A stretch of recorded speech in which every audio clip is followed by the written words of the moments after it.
Ndabaramukije cane bakunzi ba kino kiganiro igitondo gishasha, amahoro y'Imana niyo ndabipfurije mu vyanyu no mu banyu. Mutaramanye na jewe Janvier Imana irambona, nkawe jewe nsanzwe ndabatunganiriza kandi nkongera nkabashikiriza kino kiganiro cacu igitondo gishasha, aho dufise intumbero yo kuganira namwe kw'ijambo ry'Imana, kugira ngo umuntu rimubere ijambo ryo kumedita ko ryo kwiyumvira ko ryomubera impamba y'umunsi yogenda atwaye mu bikorwa vyiwe vya misi yose mu gitondo. Igihe cyose tuba twagiriwe ubuntu tugatunganya bino biganiro. None rero ndafise amajambo ngomba gusangira namwe abonekana muri Zaburi 108. Duca dusoma ku murongo wa 13 turi amajambo ahari avuga ngo Imana izodukoresha ivy'ubuhizi kuko ariyo izosiribanga abarwanizi bacu. Imana yacu nihimbazwe. Nana majambo ngomba ko dusangira muri no mwanya mfise dushimike kuri ijambo rivuga ngo Imana izodukoresha ivy'ubuhizi. Imana yacu nihimbazwe. Bene data bakunzi ba kino kiganiro igitondo gishasha, aya majambo dusomye namwe mu majambo ari mu mazaburi. Twaravuze akatari gake kwizi zaburi ari indirimbo abisirayeli bagiye baririmba muri kahise kawo mu ihanga rya Isirayeli, kandi kwizi zaburi baziririmba mu bihe bitandukanye, ibihe vy'umunezero, ibihe vy'umubabaro, iyo bagiye gusenga, iyo bariko barasenga, iyo bari mu mayira badugiye Yerusalemu mu minsi mikuru, muri ya masengesho mu miryango bagomba basengere hamwe, ibintu nyene nk'ivyo. Hanyuma rero uyu mwanditsi w'indirimbo avuze ukuntu Imana ngo izodukoresha ivy'ubuhizi ngo kuko ariyo izosiribanga abarwanizi bacu. Imana yacu nihimbazwe. Aya majambo uravye umwanya umwe womengo Imana izobasiribanga ubwayo, twebwe ata kintu na kimwe idukoresheje, twebwe ata ruhara na rumwe dushizemo. Ariko mugabo ukurikiranye neza ukarabwa ukuntu iri jambo ritangura, ino verse ukuntu itangura, yerekana no muririmbyi yanditse ino ndirimbo yuko yemeza neza yuko Imana izokoresha abantu bayo ivy'ubuhizi.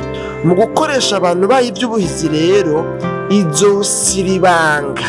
Mu yandi majambo vyerekana yuko Imana izobakoresha, bo bazoba ibikoresho, izohezagira ibikorwa bakora, izokoresha amaboko yabo, izokorera ibitangaza muri bo, izobaha ubwenge bushasha n'ivyiyumviro bishasha, izobaha imigabo n'imigambi y'ingene ibintu bobikora, izobigisha amaformire y'ingene bobigenza kandi bigakunda bigacamwo, ibakoresha ivy'ubuhizi, ibakoresha utwumiza, ibakoresha ibitangaza.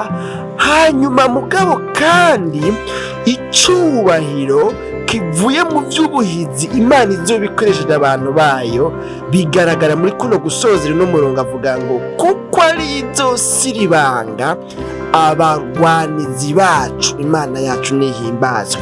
Imana intsinzi izova mu ntambara, mu ngwano, mu vyo turwana navyo twebwe abantu bayo, intsinzi izovamwo, izogarukana icubahiro ku Mana yatumye ivyo bintu bishoboka, kuko izoba yadukoresheje ivy'ubuhizi. Mu yandi majambo ni nkaho novuga ngo twebwe tuzoba turi ibikoresho vyayo, twebwe tuzoba turi amaboko yayo, twebwe tuzoba turi novuga ngo ibikoresho icamwo ngo isiribange abarwanizi bacu.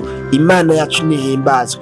Rero kuko ari Imana izobikorera muri twebwe, kuko butazoba ari ubwenge bwacu, kuko butazoba ari ubuhizi bwacu, kuko zitazoba ari imbaraga zacu, kuko buzoba ari ubushobozi bw'Imana, kuko ari Imana izoba iriko irabidukoresha, kuko ari Imana izoba iriko iradushoboza vyose, nk'uko Pawulo yavuze ngo nshobozwa vyose n'uwumpa inkomezi. Kuko ari Imana izobikorera muri twebwe, kuko ari Imana izoba igaragaye muri twebwe, izoba ririko irasiribanga abarwanizi bacu, kuko twebwe ubwacu ntabyo twokwishoboza, nta mbaraga, nta bushobozi, nta nkomezi dufise twokoresha kugira ngo tuneshe abarwanizi bacu. Ariko Imana mu byo yadusezeraniye ni uko izobana natwe, ni uko izokorana natwe, ni uko izohezagira ibikorwa by'intoke zacu, izokugurura amaso yacu n'ibyiyumviro byacu n'ubwenge bwacu, iheze idukoreshe iby'ubuhizi, idukoreshe ibihambaye mu ntambara turwana, ingene turondera ubuzima, ingene tugerageza kurondera ingene ibintu vyogenda neza mu byo turondera, mu kungene ducumukura turondera kubaho, ingene turondera inyishu hamwe na hamwe canke kenshi na kenshi bikatugora. Ariko Imana iri kumwe natwe izodukoresha iby'ubuhizi. Imana yacu nihimbazwe. Murumva rero n'ano majambo kandi arasobanutse, arumvikana, aratahuritse. Bene data bakunzi ba kino kiganiro igitondo gishasha, n'amajambo rero atwereka neza yuko Imana izodukoresha.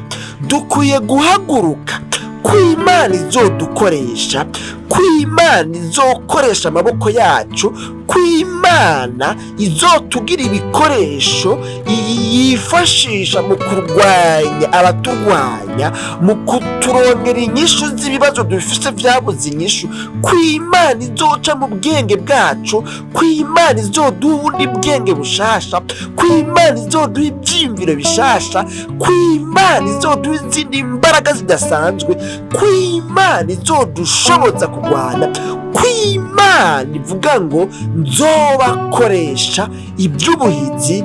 Kubw'iyo mpamvu rero bene data bakunzi ba kino kiganiro igitondo gishasha, ngenzwa canke nzanwe no kubabwira ngo nturere amaboko, ntubindere amaboko, ahubwo haguruka ukore, ntube umunebwe, ntube umuntu ataca ahereza iminwe, ntuje nagwo ngo bizokwikora bizizana, nta ngorane, ntaco bitwaye, Imana izobikora. Mbere muri ino minsi dora twumva ubutumwa bwinshi butubwira ngo iraje ibikore byose, iraje ibirangize, iraje ibikure mu nzira, iraje ibikore, wowe niwiyicarire gusa, icecekere gusa, iraje ibikure, iraje ibirangize. Ariko mugabo jewe mu kiganiro c'uno munsi ntiriwe ndita cane kuri ubwo butumwa buvuga gutyo, nzanwe no kukubwira ngo nuhaguruka ukore, Imana izokorana nawe, Imana izogukoresha iby'ubuhizi mu byo ukora, mu mikenyuro yawe, mu vyiyumviro vyawe, mu bwenge bwawe, muri rwa rudandaza rwawe, muri kwa kwiga kwawe, kwa kwandika urondera akazi, kwa gusaba akazi, kwa kurondera ingene ibintu vyogenda neza. Imana izogukoresha iby'ubuhizi, izokoresha wewe nyene, izoca muri ibyo nyene uri kurakora, igiye guhezagira ibikorwa by'intoke zawe. Wewe uri kurakurikirana kino kiganiro igitondo gishasha cy'uno munsi, rero ngomba dusenga Imana kuko nipfuza yuko tutamara umwanya munini. Ariko mugabo n'aya majambo neza no kukubwira ngo nturere amaboko. Birashoboka yuko wakoze bikanka, waragerageje uko ushoboye kose, urateka umutwe uranka gusha, urarondera inyishu biranka, uradodora hanariyo biranka, hanyuma ucurarambirwa, ugomba kubivamo. Ariko nza no kukubwira ngo ntubivemwo, shishikara usatire, zinduka kare, kora ibikorwa vya misi yose, gerageza kurondera ubuzima, ntiwiyankisha akazi ngo koba ari gatoya, koba gahemba amahera makeya. Ariko shishikara ukore, shishikara ukombate, kura amaboko mu mpuzu, kuko Imana iki nico gihe igiye kugukoresha ibikomeye, iki nico gihe igiye kubana nawe, iki nico gihe Imana igiye kugukoresha ibihambaye mu ntumbero yo gusiribanga abagwanizi bawe bariko barakugwanya kandi bamaze igihe kirekire bakugwanya. Nagomba kukubwira yuko ugutabagwa kwawe, inyishu yawe, ibyo umaze igihe kirekire urondera bigiye kugusanga kuri tere. Ariko niwava kuri champ de bataille, niwava kuri tere ukabivamwo ukaranduka ukadendebukirwa, ndakubwiza ukuri ko atakintu na kimwe kizipasa. Ariko haguruka ukure amaboko mu mpuzu, kuko Imana yawe yiteguye kugukoresha iby'ubuhizi. Imana igiye kugurura imiryango yahora yugaye iciye muri ibyo nyine uri kurakora. Wowe ushobora kubona kumengo ni bito bito, ariko yo igiye kubicamwo maze gukoresha iby'ubuhizi. Niyabikora rero icubahiro kize kigaruke kuri, kuko nizoba yasiribanze abagwanizi bikurwanya byose iciye mu maboko cyangwa se mu bikorwa by'intoki zawe. Dusenga Imana rero no majambo numuhiga umuntu ashishika kugumana ivyizigiro, kuko Imana igiye kumukoresha ivy'ubuhizi. Dusenga Imana Mwami Yesu, tugushimiye ku bw'ano majambo twumvise atubwiye ko ugiye kudukoresha ibikomeye iby'ubuhizi, kuko ari wowe ugiye guhaguruka ngo ukorere muri twebwe usiribanga abarwanizi bacu. Umuntu yari amaze iminsi yihebeye kandi yiganyira, ariko yumvise ano majambo akaba yiyemeje gusubira guhaguruka. Numugirire neza, umeze umutunganye, imbabazi zawe zimuboneke ko umushoboze kubandanya satira, kubandanya gwana intambara yo kunesha, kuko ugiye kubana nawe. Urakoze ibyo ugomba byose bishishikare kuba ku bakunzi bagira ikiganiro gitondo gishasha. Mwizina ryawe gera kuri Yesu, tuvyizeye. Amen.